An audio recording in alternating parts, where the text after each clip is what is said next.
I knew Jamie would appreciate that one. Shirley, you must be doing something wrong. Yeah, Sure. call me Shirley. Exactly. Hey, good morning, everyone. This is Lee Jondro with Abundant Grace here in Keene, New Hampshire. Want to welcome everybody to this morning's sharing. I'm going to be sharing on agape and love feast this morning. For those of you who are watching from home, I just want to invite you. We're going to take communion at the end of the message and everything. We take communion here every Sunday, and we just invite you to share with us and recognize you as part of the body of Christ. Um, One other side note, some of you have asked, how can you give? You've heard about that. We work with missions, we work with recovery, we work in the area of the homeless and feeding the poor. You can always use the Tithely app that's found on the front of our Facebook page and things like that. So at the beginning of the year, I felt like God was talking to me about how do we get people to, I'm going to use the word disciple, but I don't mean it in a way that's rigid and things like that. But how do we get people to participate? So I began to think as I shared some of the thought process, whether it was on stewardship or it was actually spending time with others and that kind of thing. And what I began to think about was, how did I learn? When I came into the kingdom in 1989, I didn't know anything. I thought there might be a God. I wasn't totally sure, and I was pretty sure he was mad at me if he existed at all. And I completely went the other way. And I tell people that because what happened to me was an encounter that happened in a grocery store. And in that encounter, I found my life changed literally overnight. And within seconds, I found myself thinking differently. I began to have experiences I'd never had before. And what I found was there was something freeing. There was a peace that came, that peace that I talked about last week that passes all understanding. And and I began to find myself changed. And I didn't know what to do with that. So immediately, there's some well-meaning people, and I mean this in all sincerity, they wanted to bring me into that place that I would do the things that God would have me to do. And for me, I was so excited about the peace that existed in my life, about the lack of anxiety that had walked into my life, about the fact that I found myself caring about people who I didn't care about a day before, and those kind of things that I wondered, what do I do with this? And so what I found was, I would attend a Sunday service. So my first service was actually the day I became a believer, if we use that terminology. I was in a grocery store. I had this encounter with God. I went to the guy at the counter. He and his wife were Christians. They walked me through a salvation prayer. You will not find that in the Bible. There's probably a reason for that. But that's what they knew, and that's what they talked to me about. And so I went back to my place of business. And that day I went to say goodnight to my friend. He said, "Oh, I thought you were coming to church with us." And I said, "What do you mean? It's Thursday night." He goes, "Yeah." And I went, "This is not what I signed up for." And so I went, and the music was good, and people were nice. And I ran into people who used to come into my stores and tell me, "Suffer not a witch to die." And they were in the room. So that was kind of exciting. And all these things began to happen. So Sundays and Thursdays and other days became a place of learning. But for me, I'm kind of a self-starter. So that night, or that very next day on that night, because by the time I got back from that church service, I lived quite a ways away. I ended up spending the night with my friend at his home and his family. And the next day I went, and as soon as I got out of my store, out of my place of business, I raced over to the bookstore and I bought a Bible and I devoured it. I was like, if the answer's in here, I'm going to find it. And so I felt like I was doing all the things. But what happened was, again, well meaning people came into my life and they wanted to change me. And so these changes, some of them were biblical, perhaps. Most of them were not. They were cultural and they were their understanding. And again, I'm not making fun of it because I would not have the foundation that I do have. They taught me how to study the Bible. They taught me how to, do research on words and things that were being used in the Bible. They taught me to study the cultures of those days and things like that. All those things were extremely important to me. But out of all those people, there was a couple of people who came alongside of me and they spent time with me. And one of them, to this day, I still write him. He and his wife do not do electronics. He's 90 and I still write to them. I have other people like that in my life who do not do electronics, and I write them letters and I send them Christmas cards and things like that. But they were the keeping force behind what was going on.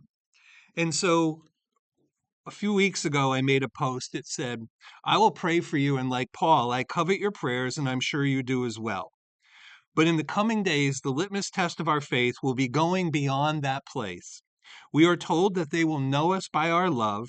That word for love is a word we use often, and most people call it unconditional love. It's called agape. In this meaning, though, it means an act of an affection or a benevolence, specifically a love feast, a time of gathering. And so I share that because I think there's way more to Christianity than what the church at large represents.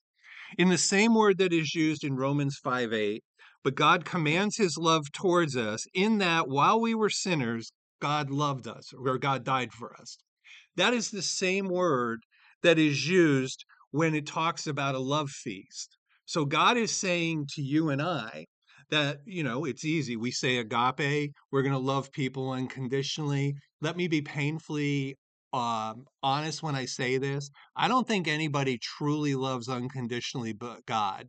Our best efforts may or may not fall short of things. And so we have a long ways to go. But the fact of the matter is that word means love feast.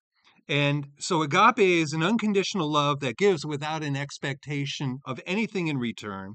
It is a self sacrificial love, the kind of love God showed us in what Jesus did for us on the cross. That is, he really was dying for us because he loved us so much. Yes, there was a penalty, if you will, but I don't teach that measure, the penal substitution. Because you were bad, God had to die.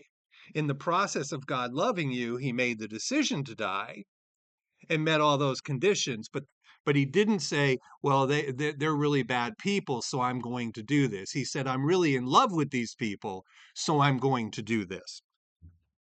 And so the challenge when we begin to look at Greek words and we were just talking about, learning other languages. Most other languages have a lot of words for the same words we often have. And one of the things that happens in Greek is there's multiple words to describe the one word that we have that's called love. And so I'm going to talk about those in a minute, but I want to go back to that place of, if you will, the love feast. So this friend of mine who's now 90, he made a habit of coming to visit me and taking me out for lunch and would sit there.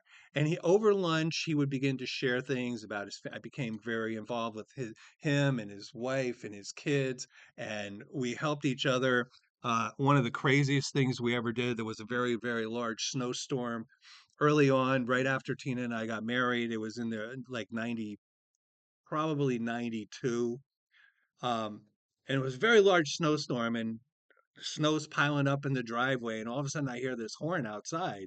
My wife comes to the door and she says, Bob's outside and he wants you to go plow driveways with him. And I went, oh, okay. Well, that was 36 hours of sitting in the same vehicle with somebody. You learn a lot about people when you sit in a vehicle for 36 hours. Jacob drove to Virginia with me. He learned a lot about things in that drive to Virginia. He's not paying attention to me. He's avoiding me. He's going to smile over there for those of you who are watching him. But you learn something about people when you hang out with them. And so in 36 hours, I learned a whole lot of things. And that was the beginning of what I began to see, that there's a love that the Bible calls philia, Philea, or phileo, Phileo, which means a love of a brother.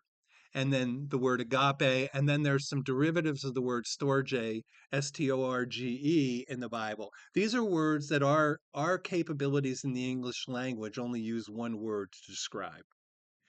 And so I began to think about this. So I would go and I would hang out with some of these guys, and we would hang out. And then we began to work together. So we spent more time together.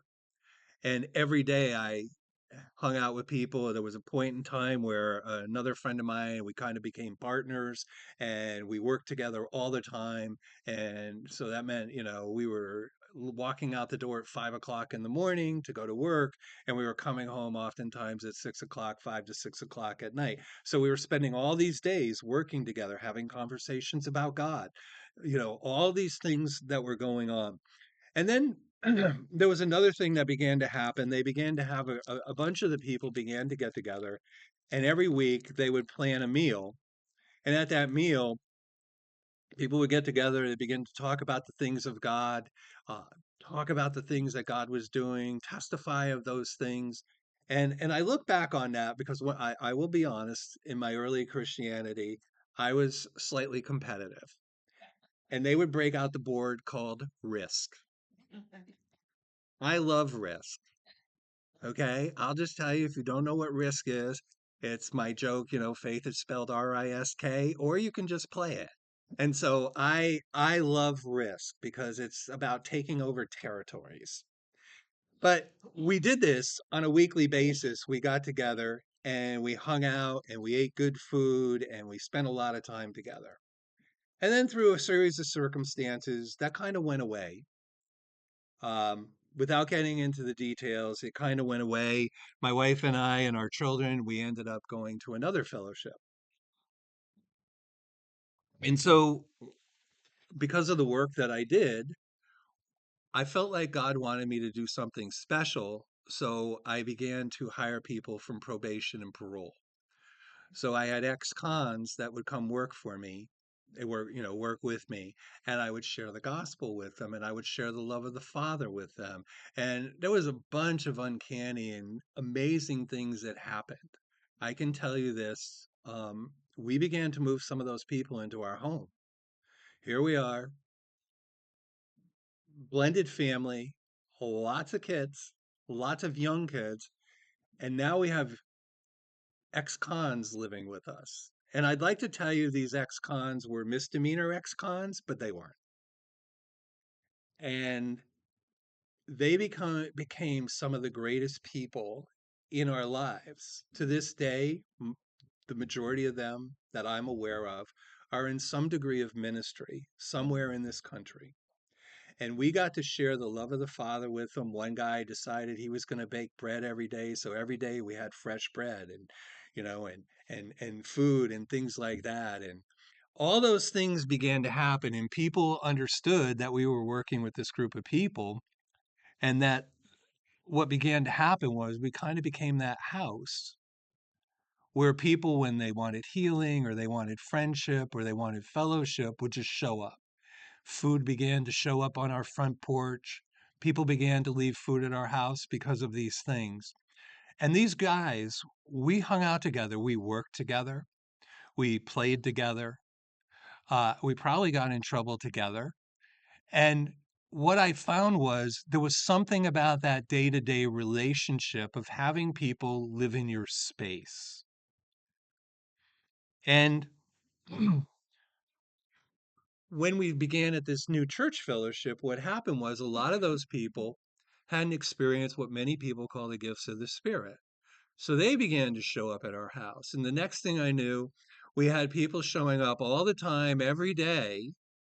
And people would laugh and people would cry and people would pray and people would just reassure people and support people. And what happened on Sunday was about this big in the big picture of everything that was going on. We began to see these people on a regular basis. We began to go out to the streets.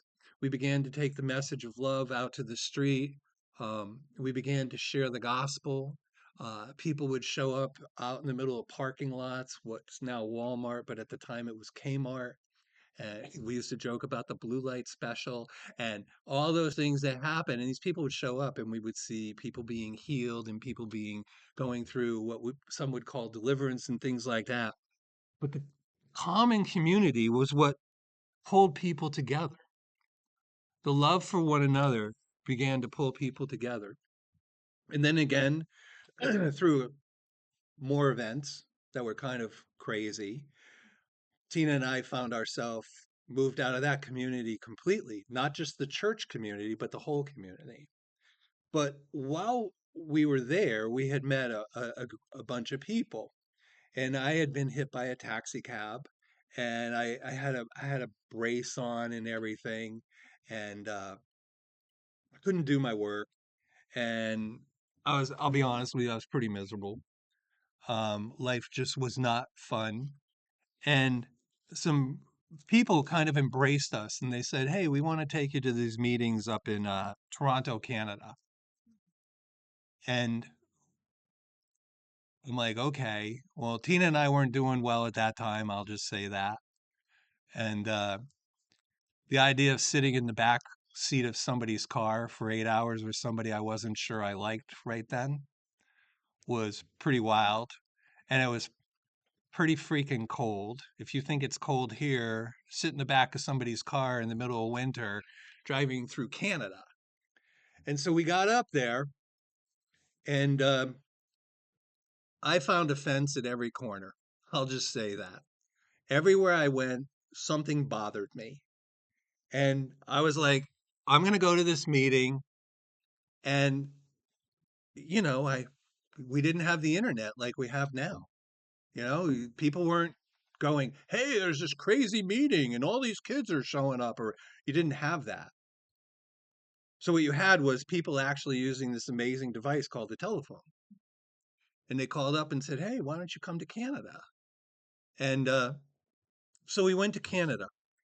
And like I say, it was pretty wild for me. Um,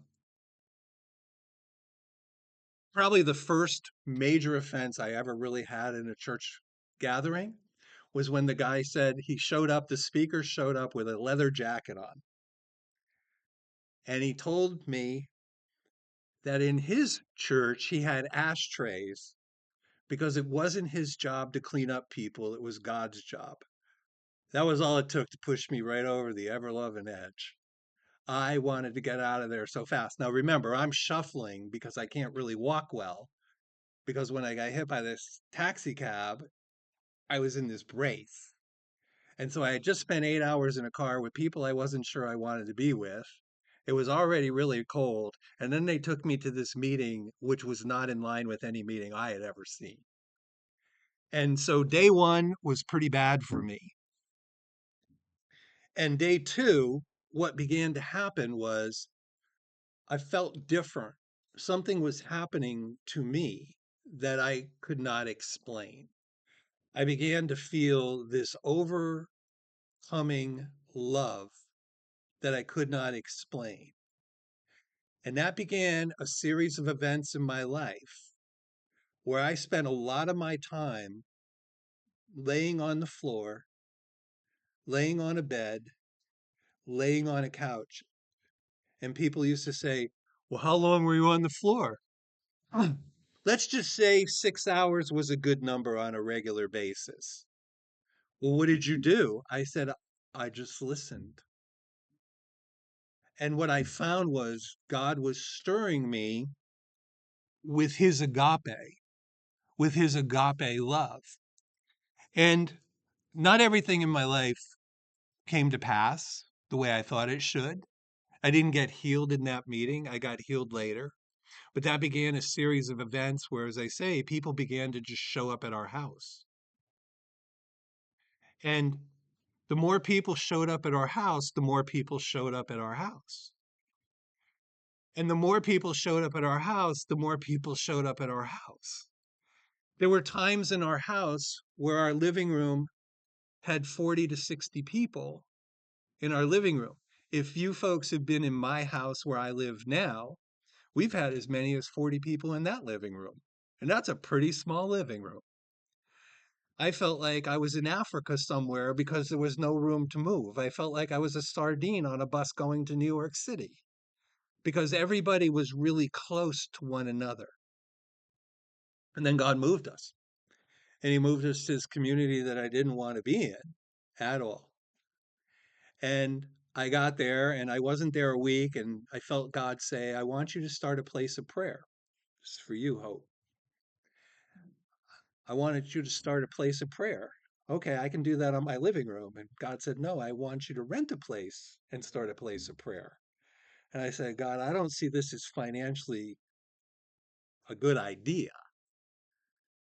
And so I found this space on the top of a building, looking over a river in the middle of our community. And all God had me do was pray. Well, as I began to pray, people began to show up to pray. And the more I went to pray, the more people showed up to pray. And I can tell you that there were many, many times where people began to bring bread and juice and wine, and they began to pray, and the communion began to happen, and people began to share. And then the next thing I know, I had this guy show up. I went to a meeting somewhere else, and this guy showed up at my house, and he said, I really feel like you're supposed to start a church. I was like, well, that's not really on my agenda. I can tell you that right now. And I felt like I didn't want to be constrained by a building. And what I found was there was people that I loved like this, but God wanted me to love people like this. And so I was moved here, moved to where I lived. And the reason I moved there was because a job I took, everywhere I went in that job, I ended up ministering to people and telling them about the love of the Father and going through this whole thing. And many of the people I met with were what we would call low income people. Oftentimes they were on welfare. They didn't feel like they had a way out. But then people began to show up in the places I was, and they would tell me they had cancer. And I knew that I was going to have to break my rule, that I was going to have to pray for people in my places of business. And then those people started coming to our gathering. Those people began to come to our fellowship. Those people began to show up. And all of a sudden, once again, Tina and I didn't have an empty space in our house because people ended up who were broken coming and staying in our house. And all those things to say that God has something different than what we perceive as just for Sundays. Many, many years ago, I wore a badge and it said, Church, not for Sundays. And I made that badge. It was ugly, but I made it. And I wore that. And then what began to happen was some folks that gathered with us said, I think we should come and pray at 6 o'clock in the morning. And I was like, well, I've been doing this since the day I came into the kingdom. Okay. So we began to meet at 6 a.m. in the morning. And then somebody began to play some music. And then somebody began to play. And the next thing I know, I was going home. And my wife was, at the time, she was homeschooling the kids. And she's like, and I'm like, I know, it's like noontime. And we've all just been laying on the floor listening to what God had to say. And that went on for a very, very, very long time. And then another friend of mine came and said, you know, I think you ought to do tent meetings. And I was like, well, what does that look like? He goes, they're messy. I go, I'm in. And Hope, who's sitting at that table, was one of the people that helped us set up our first tent in a place called Eureka in 1997. In 1997, we set a tent up in the middle of a field. The farmer mowed that field and let us stay there for 2 weeks. During that 2 weeks, there was a group of people that stayed there. We were there from 6 a.m. in the morning till 10 or 11 at night, all day long, People would bring food in, people would bring drink in. We had 3 meetings a day. Throughout that whole time, we did 51 meetings in 2+ weeks, a little over 2 weeks. And what happened was people began to hang out all the time. Like everybody just showed up there because this is what it began to look like. So when you hear me talk about Acts 2 and you hear me talk about agape love, I'm telling you that there's something that doesn't happen on a Sunday morning. As much as I would like it to happen on a Sunday morning, it doesn't have the legs to grow like that on a Sunday morning. And so I want to share this piece because what happened in that tent meeting was miraculous. Uh, one of my friends at the time, he was a chef, and he says, we should do something for the youth. And I said, I agree. Let's make a Saturday just for young people. Were you there for that, by the way? You didn't show up for that?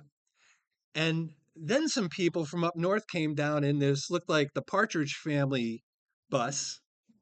And it looked like a hippie bus just showed up, and they were going to play music for these kids, except they didn't have a drummer. So I ended up playing drums for them again.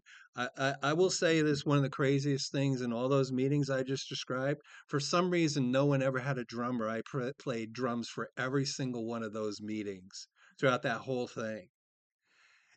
But these kids showed up, and we thought if we have 100 kids, that would be awesome. So we went to the local butcher and told him we were going to have a couple hundred kids. And he gave us enough food for 600 kids. So we had hot dogs and hamburgers and rolls, and we didn't pay a dime for it. They donated it to us. They go, we don't know what you're doing up there, but we think it's a good idea. Over 500 kids showed up for that meeting on top of a mountain in the middle of nowhere. That just made me hunger for many, many things. And so I want to share some passages. So I told you there's multiple words for love. Eros is a love that talks about desire. It's an intimate love between a husband and wife. Philia or filio is a friendship love. Storge, as I mentioned earlier, is a family love, and agape is a selfless love. Only philia and agape appear, as I mentioned earlier, with the exception of a couple of derivatives with regard to storge. And some Bible translations try to make it be brotherly love, but in our world, we only can translate them to love. So if you're familiar with after Jesus came and Peter had gone back to fishing, there was this encounter. And so I'm going to read it, and then I'm going to have a little bit of something I want to share about it. So when they finished breakfast, Jesus said to Simon Peter, Simon, son of John, do you love me more than these others with total commitment and devotion? And Jesus was asking him, do you agape me? And Peter's response was, yes, Lord, you know that I love you with a deep personal affection as for a close friend. The word philea or phileo. Jesus said to him, feed my lambs. Jesus went back to him. He said to him a second time, Simon, son of John, do you love me with total commitment and devotion? He said to him, yes, Lord, you know that I love you with a deep personal affection as for a close friend. Again, Jesus said, do you agape me? And Peter's response was, I love you like a brother. He says to him a third time, he says, Simon, son of John, do you love me with a deep personal affection for me as a close friend? He uses the word phileo. And Peter was grieved that he asked him a third time. He said, do you really love me with a deep personal affection as for a close friend? And Peter's response was, Lord, You know everything, except how to get the page to turn. He said, you know everything. You know that I love you with a deep personal affection as for a close friend. And Jesus said, feed my sheep. Now, I've read that no less than 1,000 times in my life, if I've read it once. And I kind of put Peter down.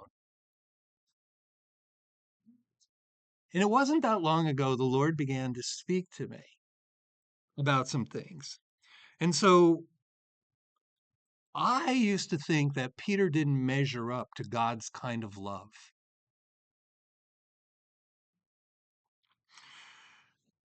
People would say that agape was higher than, people would say that agape was higher than phileo or philia, and that Peter missed the mark.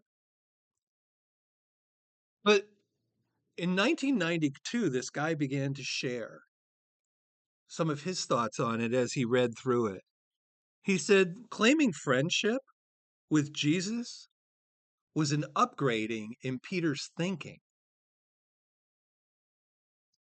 That the Lord did not accept Peter's self-agape from agape to phileo, but it is presumptuous of us to declare ourselves as God's friends, though he can make that claim on us.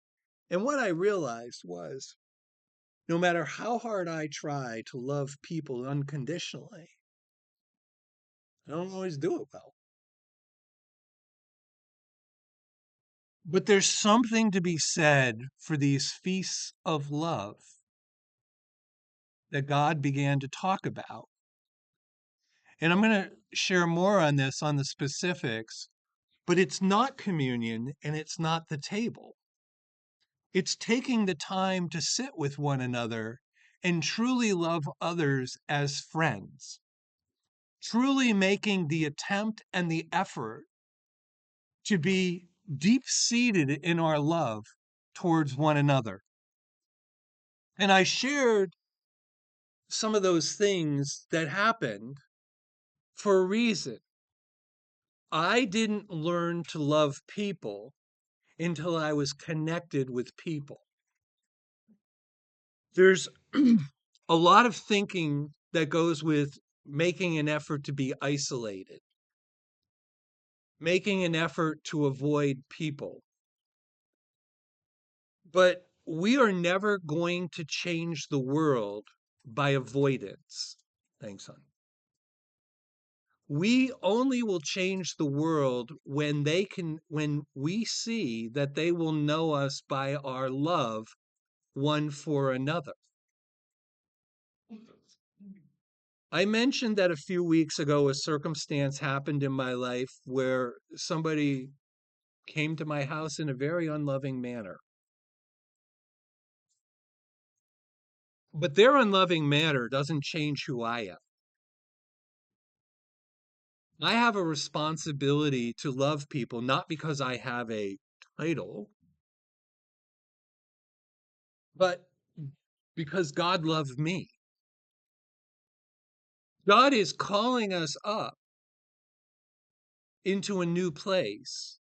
If we read that love never fails, then why do we believe that it fails? If we love and practice the principles of love, if you will, and make a decision to love everyone, we will change the world. Many people know what happened on national television the other day.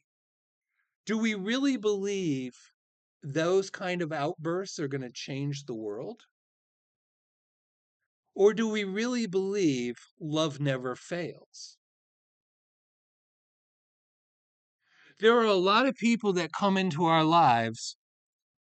As someone asked me, what do you do when people, it wasn't a challenge, it was, what do you do when people don't think the same? This is my answer. Love. When we did that first tent meeting, what happened was, me being the crazy person I was at the time, I decided to print up, with the help of a friend, 10,000 tickets. So we printed up 10,000 tickets, inviting people to come to a tent meeting in the middle of nowhere that had not been done in over 60 years. And the next thing we knew, the police department and the fire department, some of those people asked us for those tickets. So what we found was happening when someone got pulled over, they were giving them a ticket and suggesting maybe they needed a meeting like this. And then because I believe in the gifts and things, I sent a letter to the fire department. I didn't use wisdom, and I sent a letter to the police department. And I said, if you see consuming fire on our tent, it's non-consuming fire. Well, that went in the newspaper. That became a letter from that guy. I used to joke that I should have named my church That Church because that's how people talked about us, that church. But over that period of weeks, we had literally thousands of people show up. We had so many miraculous things happen. But looking back, I would say the most miraculous was God took a group of people who were kind of ornery and really didn't like each other, and threw them under a tent and said, show them how much I love you, and then show them how much you love them. And I say that because the miracles were great, the healings were great, all those things were great, but the greatest thing was seeing the love. That people who did not know us and churches that did not believe what we believed showed up at those meetings. People who did not believe in the gifts showed up in a van to see if people could be healed in their van. And we were told or asked nicely not to tell people about the people who showed up during the day because it was almost like the Nick at night moment that you read about in the Bible, where Nicodemus showed up under the cover of darkness to ask God some real questions. And we had people that showed up during the day and said, please don't tell my congregation I'm here. I have cancer and I really need healing. And so what began in my mind at a lunch in a place called Rutland, Vermont, has brought me all the way here 30 plus years later to where I believe love never fails. That even when I don't see the initial healing or the miraculous come about, I know that I can love people. And so part of the reason we take communion together is because God so loved us. Tells us that God so loved the world that he gave his only begotten son, that whoever believe upon him would have eternal life. And so I want to read a verse, section from the book of Matthew. And it said, while they were eating, Jesus took the bread, and when he had given thanks, he broke it and he gave it to his disciples and said, take, eat, this is my body. So as a gathering here and those at home, let's take this together and recognize the love of the Father. And then he took a cup, and when he had given thanks, he gave it to them, and he said, drink from it, all of you. This is my blood of the covenant, which is poured out for many for the forgiveness of sins. We as believers need to stop pointing out what's not right, and we need to start talking about what is right. I understand all this accountability stuff. We got to hold people accountable. I agree with that. But you will never be able to get people to be accountable because anybody can lie to you about their accountability. You will never get people to be, if you will, accountable to you until they know how much you love them. And so we take this because Jesus loved us, and we take this together in the name of Jesus.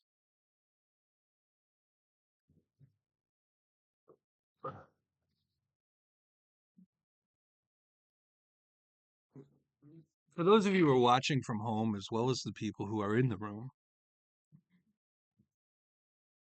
I just want you to know that God loves you. I think it's ironic that I take more flack about God's love for one another and more flack about taking communion than any other thing I take flack for. So I think I'm in good company with God because God loves you and he cares about you and he believes in you. And I think one of the strongest things the church needs to begin to do is believe that Christ in another is the hope of glory, and that growth that comes out of that is magnificent and miraculous. I live for the day where houses are filled with people on a daily basis, where people show up, whether it's to bring communion to the table, or it's to bring food, or it's to bring a hug. I live for that day where that is a daily basis. Lee, you know I don't have time for this. I understand what you're saying, but I'm not seeing our way as working out well out there. What I am seeing is that where love abounds, the world changes. And so my encouragement is to begin to sit across the table from one another more regularly than you're doing now. If you only meet with people once a week, make it twice a week because something is better than nothing.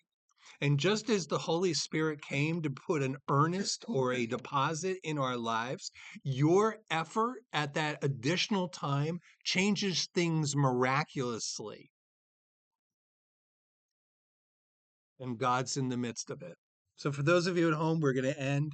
We love you, we care about you, and we bless you. So, we're going to end this and have a great week.